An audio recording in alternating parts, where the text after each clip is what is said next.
Hello, this is Delusion Dispeller back again. Thank you so much for watching my channel, my videos, and all your comments and questions and helpful advice and all the good things that you supply. If it wasn't for you, I wouldn't be here, and I do appreciate each and every one of you. I'm just very interested in this topic I'm going to be sharing with you today. I think it's a fascinating study, and I'm glad whoever suggested it to me. I try not to mention names because people prefer to remain anonymous, and I totally respect that. So first of all, I want to start by talking about what are the traits according to the DSM4, which is the current Diagnostic Statistical Manual of Psychology. What are the traits of narcissistic personality disorder? I'm just going to read down them one at a time and not comment, just give you the overview.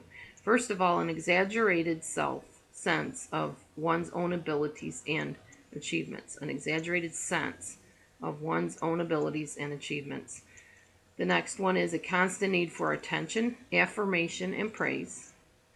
A belief that he or she is unique or special and should only associate with other people of that same status. Persistent fantasies about attaining success and power. Exploiting other people for personal gain. A sense of entitlement and expectation of special treatment. A preoccupation with power or success.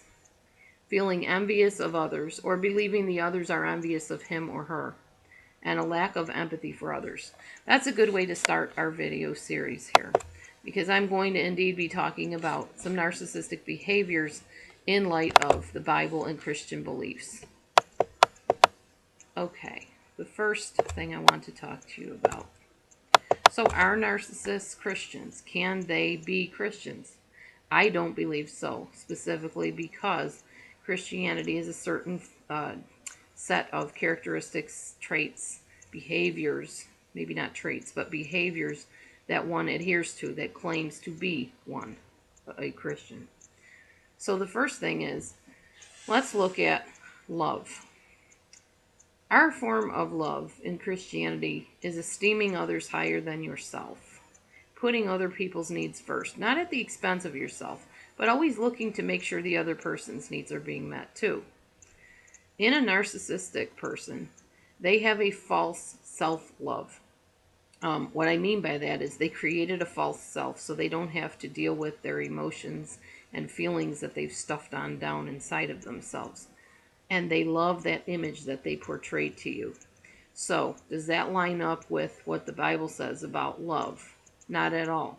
When you're putting other people before yourself, you're not trying to protect that false self, if that makes any sense.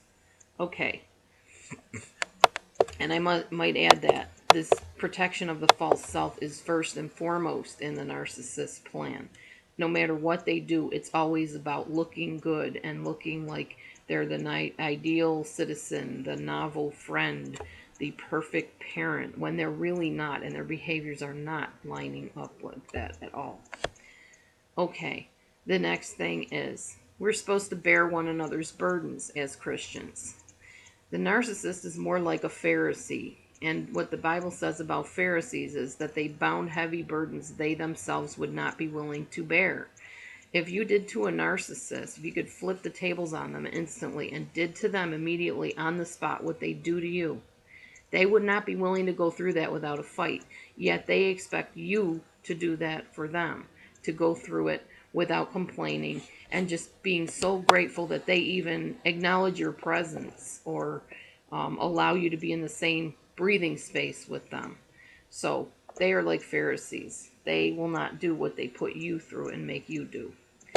And I'm going to keep these videos under 5 minutes if I possibly can, because I have a lot of information to cover and I want you to be able to keep your attention on each video. So stay tuned for the next one.